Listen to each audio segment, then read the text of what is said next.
खेड्यातील सर्वसामान्य माणसे शेतीच्या कामातून फावला वेळ मिळाला की एकत्र येतात, एकमेकांशी आनंदाने गोष्टी करत बसतात, कधी गाणी गातात, कधी नृत्य देखील करतात. अशा वेळी मोकळ्या मनाने ती एकमेकांत मिसळतात, एका विचाराने वागतात, आपल्या वाडवडिलांनी दिलेली शिकवण लक्षात आणतात, आपल्या चालीरीतीप्रमाणे पोशाख करतात, एका सुरात गाऊ लागतात, एका तालात नाचू लागतात. मग कशाचा भेदभाव राहत नाही, वयाचे बंधन उरत नाही. लोकांच्या सामुदायिक नृत्याला लोकनृत्य असे म्हणतात.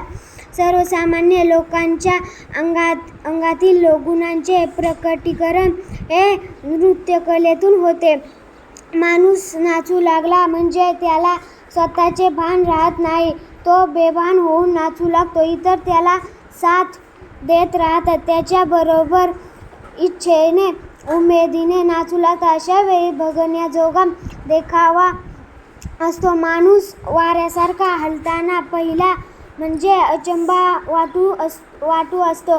धरणीवर पाय न ठेवता त्याची पावले हलू लागली म्हणजे बघणाऱ्यांची तहानभूक हरपते आणि त्या हालचालींच्या जोडीला कुणी वाद्य वाजवू लागला म्हणजे वाजणारे वाद्य ठेका देत आहे की पायात बांधलेली घुंगरे ठेका देत आहेत हे लक्षात येत नाही. लोकनृत्याच्या वेळी मृदुंग, ढोल, ताशा, हलगी, खंजिरी, घडा, झांजा, टाळ, टिपऱ्या, घुंगरू, डफ अशी अनेक प्रकारची वाद्ये वाजवत असतात. त्यांच्या आवाजाने सारे गाव घुमू लागते. तसेच त्या वाद्यांच्या जोडीला वाजणाऱ्या एकतारीने, मुरलीने, सनईने, अगर सारंगीने सूर धरला म्हणजे माणूस डोलायला लागतो, गुणगुण लागतो, समोरच्या प्रसंगाशी एकजीव होऊन जातो. महाराष्ट्रात दिंडी नृत्य वारकरी मंडळ करत असतात. मृदुंग, वीणा, टाळ अशा वाद्यांच्या साथीवर वारकरी लोक अतिशय एकचित्ताने भजन करत नाचत असतात. नाचत रस्त्याने देखील जात असतात. अभंग म्हणताना ही मंडळी एकदा डावीकडे व एकदा उजवीकडे वळून मोठ्या ढंगदार रीतीने नाचत असतात. त्या तालावर टाळ्या वाजवत नाचू लागतात हे विशेष होय. गुजरातीमध्ये रास नृत्य सुप्रसिद्ध आहे. अंगात पिवळ्या रंगाचा चुणीदार अंगारक, पायात तंग जुडीदार पायजमा, कमरेला तांबडा शेला, डोक्यावर तांबडी टोपी आणि हातात टाळ, अगर, टिपऱ्या घेऊन गुजराती लोक हा नाच करतात. अशा वेळी एक दोघे जण मध्ये झांज, एकतारी व मुरली वाजवत उभे राहतात. बाकीचे अनेक जण त्यांच्या भोवती वर्तुळात फिरत नाचत राहतात. या वेळेच्या टिपऱ्यांचा नाच पाहण्यासारखा असतो. पंजाबमधील भांगडा नृत्य विशेष प्रेक्षणीय असते. या नृत्यासाठी येथील लोक भडक रंगाचे कपडे वापरतात. तांबड्या, हिरव्या, निळ्या, पिवळ्या अशा रंगाचे पंजे कमरेभोवती बांधून अंगात पांढरे अंगारके व त्यावर रंगीत जरीची चाकिटे घालून आणि डोक्यावर रंगीत रुमाल बांधून हे लोक नाच करतात. अशा वेळी ते चिमट्याप्रमाणे दिसणाऱ्या लोखंडी वाद्यांचा व ढोलाचा उपयोग करत असतात.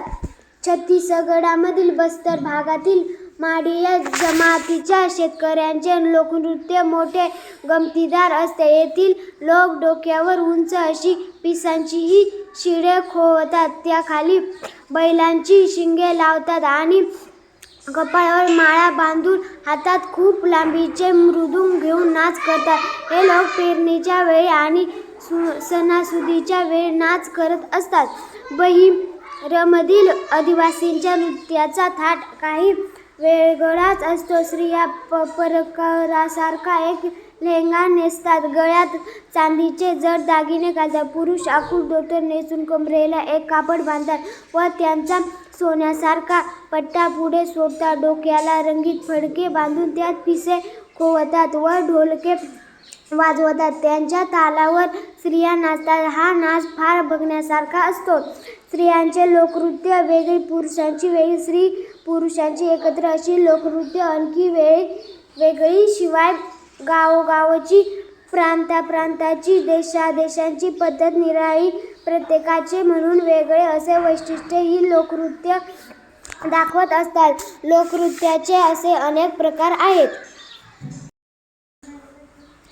पुरुषांच्या नाचण्याप्रमाणेच अखिल भारतात प्रसिद्ध असलेल्या स्त्रियांची फुगडी झिम्मा हा नाच सर्वत्र लोकप्रिय आहे. गुजरातीमधील स्त्रियांचा गरबा, महाराष्ट्रातील स्त्रियांचा फेर, हिमाचल प्रदेशातील स्त्रियांचा पांगी हे नाच अतिशय आकर्षक असतात. त्याचप्रमाणे दक्षिण भारतातील गोप नृत्य आणि आसामातील बांबू नृत्य पाहण्यासारखे असते. आपला भारत देश हा विस्ताराने जेवढा मोठा आहे तेवढाच तो लोकनृत्याच्या दृष्टीनेही श्रीमंत आहे, वैशिष्ट्यपूर्ण आहे.